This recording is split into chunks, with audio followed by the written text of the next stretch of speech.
जो है किस कोटि के हो? हम तुम्हारे से प्रेम करती हैं और फिर भी तुम हमारे से प्रेम नहीं करते हो और तुम छोड़ करके चले जाते हो। कुछ लोग ऐसे होते हैं जो महाराज प्रेम नहीं करता ना कोई किसी को, और फिर भी उनसे वो प्रेम करते हैं। तो हम तो ये चाहती हैं कि हम तुमसे प्रेम करें तो तुम भी हमसे प्रेम करो। भगवान गोविंद ने बड़ा सुंदर उत्तर दिया महाराज। गोपियों से कहा कि गोपियों, मैं उनमें से नहीं हूं कि जो प्रेम करे उसी से प्रेम करो। मैं तो उनमें से हूं जो मेरे से प्रेम नहीं करे फिर भी मैं उनसे प्रेम करता हूं। अब ऐसा भाव करके प्रेम नहीं करना चाहिए कि मैं आपसे प्रेम करूं तो मेरे से भी वो अगला प्रेम करना चाहिए। वो प्रेम तो बड़ा स्वार्थ का होता है, उसमें स्वार्थ छिप गया। गोविंद कहते हैं कि तुम अगर ऐसा सोचती हो कि तुम हमसे प्रेम करती हो और मैं भी तुमसे करूं तो ये तुम्हारा स्वार्थ है। तुम ये विचार करके प्रेम करो कि गोविंद को हम तो प्रेम करेंगे, गोविंद हमसे प्रेम करे या नहीं करे। और अगर हम ऐसा सोच करके महाराज प्रेम करेंगे तो गोविंद जो है वो हमसे प्रेम करेगा ही, इसमें तो महाराज कोई संदेह नहीं है, गोविंद प्रेम करेगा। सुखदेव जी महाराज बड़ा सुंदर वर्णन करते हुए कहते हैं कि गोपियों को भगवान गोविंद ने बड़ा ही सुंदर उदाहरण दिया। और महाराज ऐसा महाराज हुआ कि जैसे सारा वृंदावन जो है झूम उठा हो, राधा नाचे, कृष्ण नाचे, नाचे गोपी वन, मन मेरो बन गयो सखी पावन वृंदावन। महाराज की स्थिति हुई।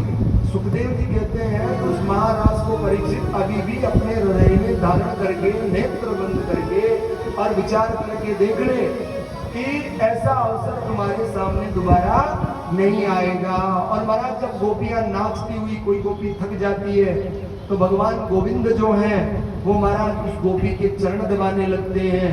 राधिका जब थक जाती है तो महाराज राधिका को बैठो पलोटत राधिका पायन, कहते हैं पद लिखा संत ने, बैठो पलोटत राधिका पायन, यानी राधा रानी पैरों को ऐसे लंबे करके बैठ जाती है कि मैं तो थक गई।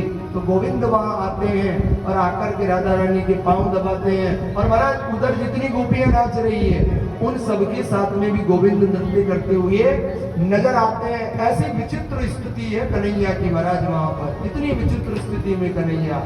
और देवता लोग भी इस पूरे महाराज को देख करके आश्चर्य में पड़ गए महाराज कि गोविंद ऐसा कौन सा महाराज कर रहे हैं जिस पर हमारी दृष्टि नहीं पड़ रही है। केवल और केवल महसूस हो रहा है महाराज। देवता बाहर से ही आनंद ले रहे हैं क्योंकि अंदर जाने की तो अनुमति थी नहीं। गोविंद ही एक ऐसे हैं महाराज जो उस महाराज में सम्मिलित है और बाकी तो सारी स्त्रियां ही स्त्रियां हैं, सारी स्त्रियां। महाराज कहते हैं कि भगवान भोलेनाथ को जब ये पता चला कि महाराज गोविंद कर रहे हैं ऐसा भगवान को, वहां मां पार्वती और भगवान भोलेनाथ समाधि में बैठे हुए हैं, भगवान राम का उच्चारण कर रहे हैं। तो उनके मन में उस बालक रूप का ध्यान आया और ध्यान आती वहां पर ध्यान गया कि महाराज हो रहा है।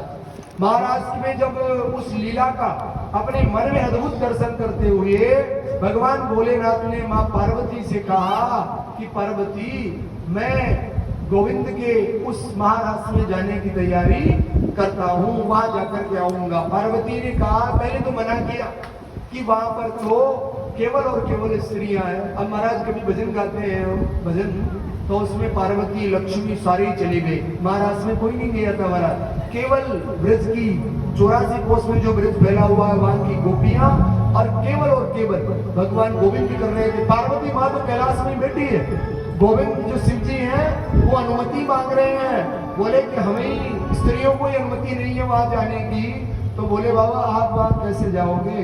बोले वो तो मैं चला जाऊंगा, वहां जाने की तो कोई दिक्कत नहीं है। हमारा महाराष्ट्र में भगवान भोलेनाथ प्रवेश करने की तैयारी कर रही हैं। कैलाश से आए और एक गोपी से बाहर कहा कि मुझे भगवान के दर्शन करने हैं। तो गोपियों ने मना कर दिया कि यहाँ पर तो केवल और केवल जो है स्त्रियों का ही निवास है, यहाँ पर पुरुष तो आ ही नहीं सकते हैं। तो शंकर जी बोले कि कोई बात नहीं है, मुझे भी गोपी बना दो और मैं गोपी बन करके और इस महाराज का आनंद लूंगी।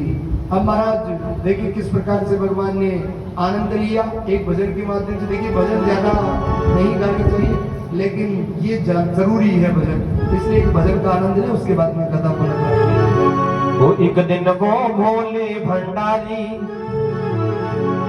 एक दिन वो भोले भंडारी